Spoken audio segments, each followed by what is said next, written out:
So as I was saying, the acute care enhanced surveillance system that's in place in Ontario does monitor emergency departments. We've been in place since 2005.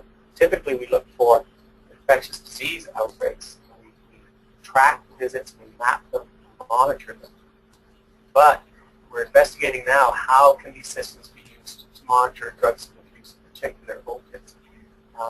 Given the challenge that we had of providing information to the ministry when we were doing the conversion of toxicon to OxyContin. The gold standard will always be toxicology and or coroner data.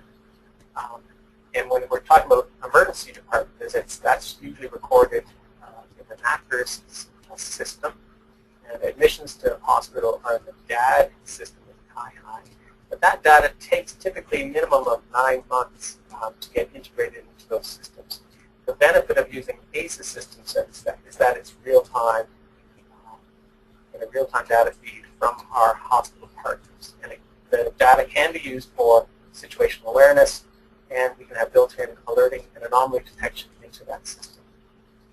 And we can try to, if there's a change in drug use pattern within the community, we can refine the syndrome for what we're to improve what we're looking for. And these are the hospitals that are currently in the system. They're identified in the blue box. And we're actively trying to recruit more hospitals to the system to get greater representativeness across our province. This is an example of some of the data. So this could represent a local emergency department. It represents our region of KFL&A. And this is the typical count volume for drugs of abuse syndrome. So I'll specify that in a minute. But basically, the counts we can track on a regular basis are running in a flat line. We can put in a moving average to see if there's aberration beyond that moving average, and then we can create an alert. Often we look at 2 standard deviations away from the norm, but we can be looking at this graph on a daily basis from a public health vantage point to see if there's a change in baseline pattern in our community. And for admissions to hospital, we monitor overdose and all these sub-admission diagnoses, so substance abuse, substance-induced psychosis. And we can filter out, if there's a name of a drug associated with it, we can filter it out to try to get more sensitive and specific for opiates. And for emergency department visits, this is typically what we're monitoring: overdose, substance misuse, abuse.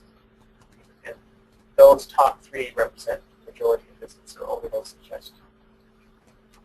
What we try to exclude to make it more specific to opiates is we exclude Tylenol, which is a common cause of overdose, aspirin, again, alcohol is a common overdose in emergency departments, and then any antis, so anticholinergics, anti-inflammatories, antipsychotics, seizures, and antidepressants, which are also common overdoses. So we are trying to make it much more specific for opiates and or any other drugs of abuse.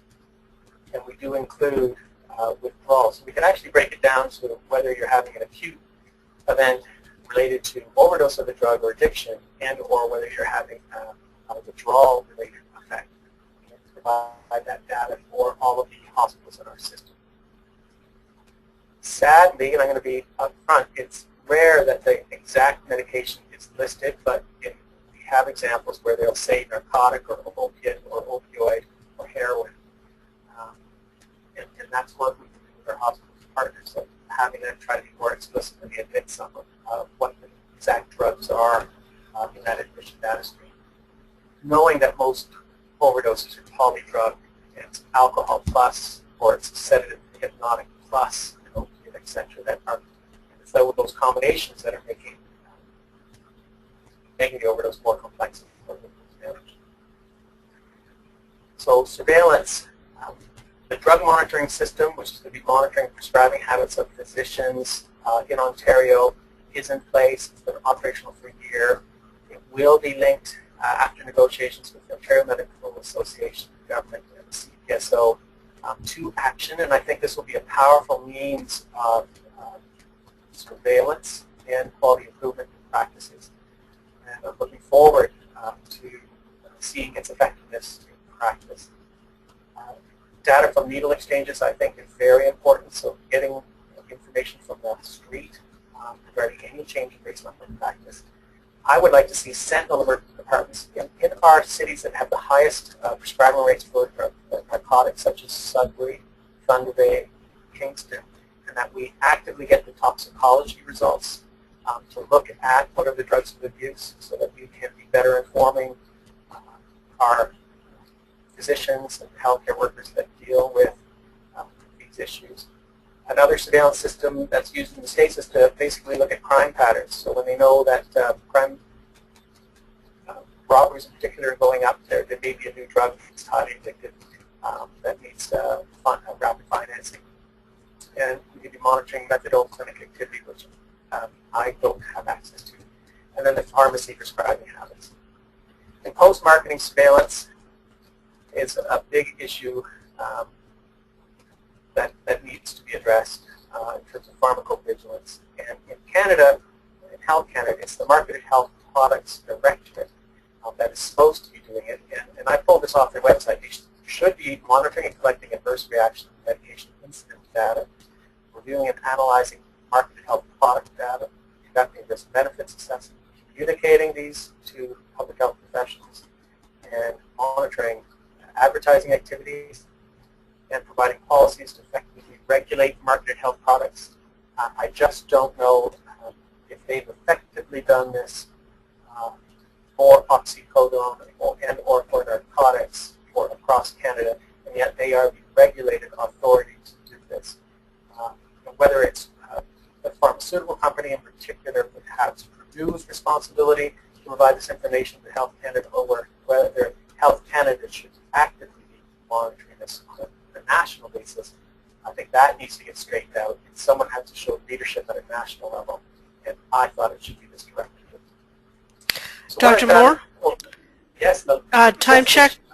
Okay, 1:40. Thank you so much.